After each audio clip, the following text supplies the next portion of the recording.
जय हिंद दोस्तों, आपका स्वागत है एक और इन्फॉर्मेटिव वीडियो में। आज वीडियो अच्छा लगे तो आप लाइक और शेयर जरूर करें और सब्सक्राइब करना ना भूलें। तो आज हम बात करने वाले हैं इस इन्फॉर्मेटिव वीडियो में वन नेशन वन इलेक्शन के बारे में, जिसके बारे में शायद आपने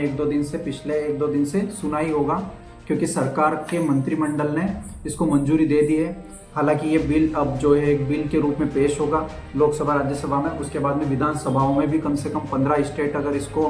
15 राज्य इसको अगर मान्यता प्रदान करते हैं या फिर मेजोरिटी मिलती है 15 राज्यों की, तो इसको पूर्ण रूप से कानून बना दिया जाएगा कि हर 5 साल में चाहे लोकसभा का चुनाव हो, चाहे राज्यसभा का चुनाव हो, या फिर म्यूनसिपालिटी या फिर पंचायती राज का चुनाव हो, एक ही टाइम पे करवाए जाएंगे, अलग अलग टाइम पे ना करवा कर। हाँ, ये जरूर है, ये सही है या गलत है, कोई भी चीज़ जब लागू होती है, कोई योजना या फिर कोई भी सरकार का निर्णय, तब पता चलता है हमको कि ये इस कानून में मतलब जब 1-2 साल निकल जाते हैं या फिर 1-2 टर्म उसके निकल जाते हैं, तो उसके प्रोज एंड कॉन्स या फिर लाभ हानि पता लगने लगती है कि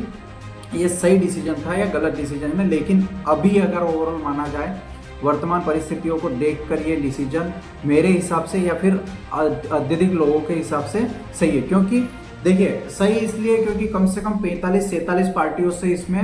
राय ली गई, ठीक है, और सरकार के द्वारा राय ली गई, उसमें से कम 35-37 पार्टियों ने इसमें समर्थन किया है। लगभग 33 पार्टियों ने इसका समर्थन किया है कि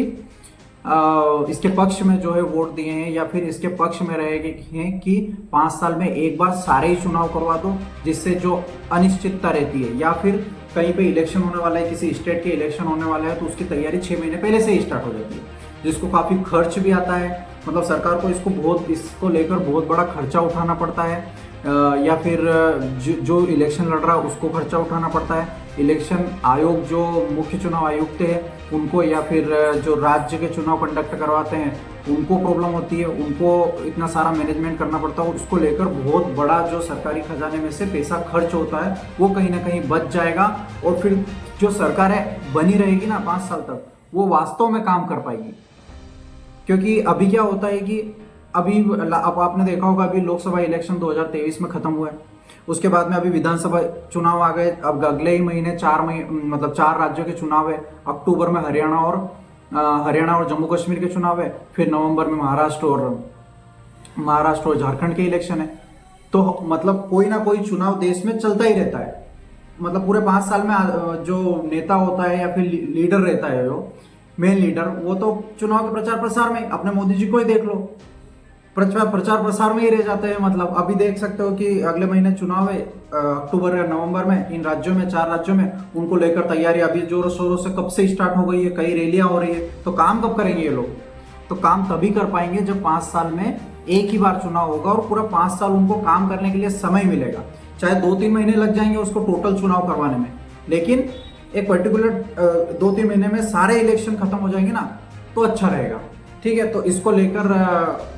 लगभग 18,000 पेज की रिपोर्ट तैयार की गई थी। सितंबर 2023 में एक समिति का गठन हुआ था, जिसका नाम था रामनाथ कोविंद, जो पूर्व राष्ट्रपति थे हमारा रामनाथ कोविंद जी, उनकी अध्यक्षता में एक कमेटी गठित की गई थी, जिसमें बड़े बड़े मंत्री संतरी शामिल थे। आज लेकर इसको रिपोर्ट सामने आई है, और पूरी 18 पेजों की रिपोर्ट तैयार की गई। 18,000 पेजों की, 18,000 पेजों की रिपोर्ट तैयार की गई, जिसमें कुछ महत्वपूर्ण बिंदु है जो मैं आपको पढ़ाकर सुनाना चाहता हूं, क्योंकि इजी वे में बताऊंगा एकदम कि क्या होगा क्या नहीं। जो इम्पोर्टेंट है ज़्यादा से ज़्यादा, 18,000 पेज कौन पढ़ने जाएगा, लेकिन जो खास जो महत्वपूर्ण बिंदु है उन पर हम फोकस करेंगे, समझने की कोशिश करेंगे कि इसमें है क्या वास्तव में। तो पहला बिंदु यह है इसमें कि लोकसभा के साथ सभी राज्यों के विधानसभा चुनाव भी साथ में, यानी लोकसभा के चुनाव और विधानसभा के चुनाव एक साथ करवाए जाएंगे। ठीक है, फिर लोकसभा और विधानसभा के साथ स्थानीय निकाय के चुनाव भी साथ में करवाए जाएंगे। जब लोकसभा और विधानसभा के चुनाव एक टाइम पे हो जाएंगे, उसके अगले 100 दिन के भीतर ही जो पंचायती राज के चुनाव है, या ये जो म्यूनसिपालिटी के चुनाव होते हैं, या स्थानीय निकाय के चुनाव होते हैं, वो अगले 100 दिन के अंदर अंदर ही करवाए दिए जाएंगे, और उनके रिजल्ट भी घोषित कर दिए जाएंगे। ठीक है, और अगर ऐसी परिस्थिति बनती है, जैसे अभी इलेक्शन हो रहा है, अब आपके दिमाग में ये भी सवाल होगा कि अगर अविश्वास प्रस्ताव आ जाता है, सपोज करो कि भाई 2023 में मोदी सरकार बनी है, 2 साल कंप्लीट होने के बाद में सरकार गिर जाती है, अविश्वास प्रस्ताव आ जाता है और या फिर कोई गठबंधन की पार्टी अपना हाथ खींच लेती है और सरकार गिर जाती है, तो क्या होगा? तो इलेक्शन होगा, लेकिन तब तक ही जब तक 5 साल कंप्लीट हो रहे हैं। ऐसा नहीं है जैसे पहले होता है या फिर अभी हो रहा था जो कि 5 साल जो है 5 साल तक इलेक्शन होंगे तो वापस से 5 साल तक चलेगी। ऐसा नहीं होगा, केवल और केवल जैसे 3 साल का टर्म बचा है अगला, तो 3 साल तक ही वापस से प्रधानमंत्री चुना जाएगा। ऐसा नहीं होगा वो जो नया चुन के आएगा प्रधानमंत्री वो फिर से 5 साल कंप्लीट करेगा, या मुख्यमंत्री हुआ चाहे सरपंच हुआ कोई भी हुआ।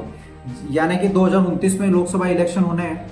उदाहरण के तौर पर आप समझिए 2029 में लोकसभा इलेक्शन होने हैं, लेकिन जैसे महाराष्ट्र, झारखंड और इन राज्यों के जितने के भी राज्यों के चुनाव हो रहे हैं अभी, इनका टर्म 2029 में ही खत्म हो जाएगा,